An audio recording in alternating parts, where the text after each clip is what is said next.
கர்த்தருடைய பரிசுத்த நாமத்திற்கு ஸ்தோத்திரம். இன்றைய நாளின் தியானத்திற்கென்று தெரிந்து கொள்ளப்பட்ட வேத வசனம் சங்கீதங்களின் புத்தகம் 18ஆம் சங்கீதம் 18ஆம் வசனம். சங்கீதம் 18:18. என் ஆபத்து நாளில் எனக்கு எதிரிட்டு வந்தார்கள், கர்த்தரோ எனக்கு ஆதரவாய் இருந்தார். They confronted me in the day of my disaster, but the Lord was my support. எனக்கு இடுக்கண் வந்த நாளில் அவர்கள் என்னை எதிர்த்தார்கள், ஆண்டவரோ எனக்கு ஊன்றுகோலாய் இருந்தார். ஆமென். இன்றைய தியான வசனம் மிகவும் ஆழமான ஆறுதலையும் விசுவாசத்தையும் தரும் வசனம். இது குறித்து சற்று நேரம் தியானிப்போம். என் ஆபத்து நாளில் எனக்கு எதிரிட்டு வந்தார்கள், கர்த்தரோ எனக்கு ஆதரவாய் இருந்தார் என்று சங்கீதக்காரனாகிய தாவீது தனது வாழ்க்கை அனுபவத்தை பகிர்கிறார். அவர் சந்தித்த சோதனைகள், எதிரிகள், ஆபத்துகள் அனைத்திலும் ஒரு உண்மையை உறுதியாக சொல்கிறார். மனுஷர் எதிர்த்தாலும் தேவன் ஆதரிக்கிறார் என்று. என் ஆபத்து நாளில், அதாவது வாழ்க்கையில் ஆபத்து நாள் என்பது தவிர்க்க முடியாதது.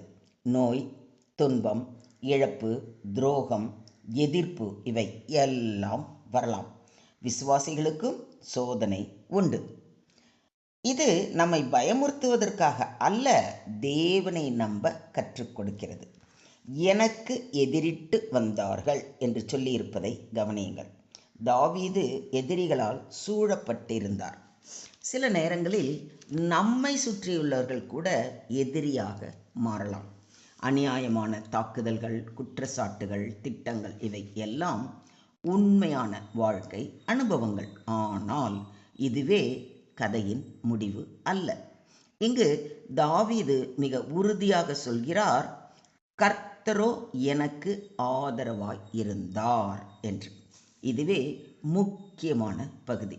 தேவன் ஆதரவாய் இருப்பது என்பது நம்மை காப்பது, நம்மோடு நிற்பது, நம்மை உயர்த்துவது. மனிதர் உதவ முடியாத இடத்தில் தேவன் உதவுகிறார். எதிர்ப்பு இருந்தாலும் ஆதரவு அதிகம் என்பதே ஒவ்வொரு விசுவாசியின் நம்பிக்கை. நீங்களே இதே மாதிரி விசுவாசிக்கிறீங்களா? இதை தான் சங்கீதக்காரனாகிய தாவீது கூறுகிறார், தேவன் நமக்கு அடைக்கலமும் பலனும் ஆபத்து காலத்தில் அனுகூலமான துணையும் ஆனவர் என்று. தேவன் தூரத்தில் இருப்பவர் அல்ல, நெருக்கத்தில் உதவுகிறார்.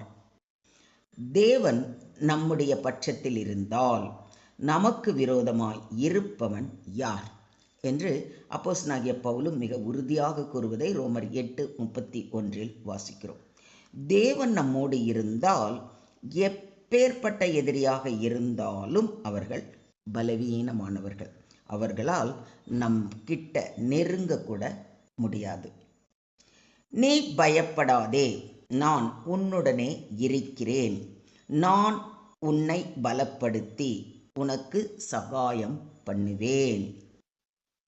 என் நீதியின் வலது கரத்தினால் உன்னை தாங்குவேன் என்று வாக்களித்திருக்கும் தேவன் நம்முடனே இருக்கும் பொழுது அவர் நம்மை பலப்படுத்துவதோடு நமக்கு வேண்டிய உதவிகளை செய்து அவரது நீதியின் வலது கரத்தினால் நம்மை தாங்கி வழி நடத்துவார்.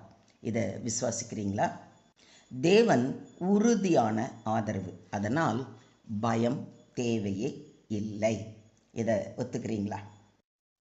என் சத்துருக்களும் என் பகைஞருமாகிய பொல்லாதவர்கள் என் மாம்சத்தை பட்சிக்க என்னை நெருக்குகையில் அவர்களே இடறி விழுந்தார்கள் என்று சங்கீதக்காரன் கூறுவதை சங்கீதம் 27:2 வாசிக்கிறோம்.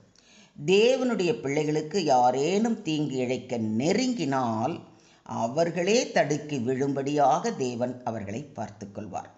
எதிரிகள் எவ்வளவு திட்டமிட்டாலும் தேவனின் தீர்மானத்திற்கு முன் அவர்களால் ஒன்றும் செய்ய முடியாது.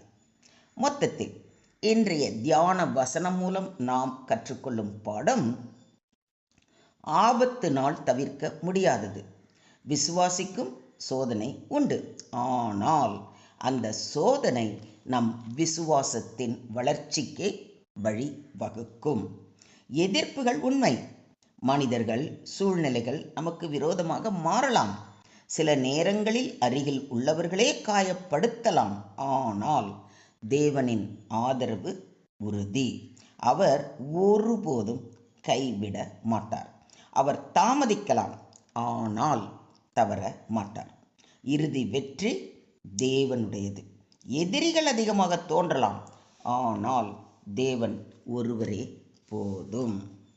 சுருக்கமாக சொல்வதானால், எப்பேற்பட்ட சூழ்நிலையிலும் எத்தனை பேர் எதிர்த்து வந்தாலும் தேவனுடைய பிள்ளைகளுக்கு தேவனே கோட்டையாக, துருகமாக, அடைக்கலமாக கூடவே இருந்து பாதுகாத்து ரட்சிப்பார். இதை விசுவாசிக்கிறீங்களா? நாம் ஆபத்து காலத்தில் என்ன செய்கிறோம்? எதிரிகளை பார்த்து கலங்கி நிற்கிறோமா? சூழ்நிலைகள் இவ்வளவு மோசமாக இருக்கிறதே என்று துவண்டு விடுகிறோமா? அல்லது வாக்கு மாறாத தேவன், நேற்றும் இன்றும் என்றும் என்னை விட்டு விலகாத தேவன் என்னை நிச்சயம் காப்பார் என்ற பரிபூர்ண விசுவாசத்துடன் அவர் பாதம் பணிகிறவர்களாக இருக்கிறோமா? சிந்தியுங்கள், செயல்படுங்கள். இன்றைய தியான வசனம் உங்கள் இருதயத்தில் உறுதியையும் சமாதானத்தையும் அளிக்கட்டும். கர்த்தர் உங்கள் வாழ்க்கையின் ஒவ்வொரு ஆபத்து நாளிலும் ஆதரவாய் இருந்து வழி நடத்துவாராக. Today's verse teaches that even when enemies rise against us in times of trouble, God stands as our support. Human opposition is real, but God's help is greater and more powerful. Believers may face difficulties, but they are never alone. God strengthens, protects, and delivers them. Do you believe this? ஸ்தோத்திரம் ஆண்டவரே, ஸ்தோத்திரம் கர்த்தாவே, ஸ்தோத்திரம் ஸ்தோத்திரம் ஸ்தோத்திரம். எங்களை அதிகமாய் நேசிக்கின்ற எங்கள் அன்பின் தகப்பனே, மை நன்றியோடு துதிக்கிறோம், ஸ்தோத்தரிக்கிறோம் அப்பா. அன்பான பரலோக தந்தையே, எங்கள் வாழ்க்கையில் வரும் ஆபத்து நாட்களில் நீர் எங்களோடு கூட இருப்பதற்காக கொடான கொடி நன்றிகளை ஏறெடுக்கிறோம் அப்பா. எதிரிகள் எங்களை சூழ்ந்தாலும் நீர் எங்கள் ஆதரவாய் இருப்பதை நினைத்து நாங்கள் தைரியப்படுகிறோம். எங்கள் பயங்களை நீக்கி உம்மீது முழுமையான விசுவாசம் கொள்ள உதவி செய்யும். எதிர்ப்புகளுக்கு நடுவில் நாங்கள் தளராமல் உம்மை நோக்கி நிலைத்திருக்க கிருபை தர வேண்டுகிறோம். எங்கள் வாழ்க்கை உமது நாம மகிமைக்கு சாட்சியாக இருக்க வேண்டி எங்களை முற்றிலுமாக தாழ்த்தி உம்முடைய கரங்களிலே ஒப்பு கொடுக்கிறோம். நீங்கள் பொறுப்பெடுத்துக்கோங்க, நீங்கள் வழி நடத்துங்க. சகல துதி கன மகிமை யாவையும் ஒருவருக்கே செலுத்துகிறோம். மீட்பர் இயேசுவின் மூலம் ஜெபம் கேளும் எங்கள் ஜீவனுள்ள தகப்பனே, ஆமென்.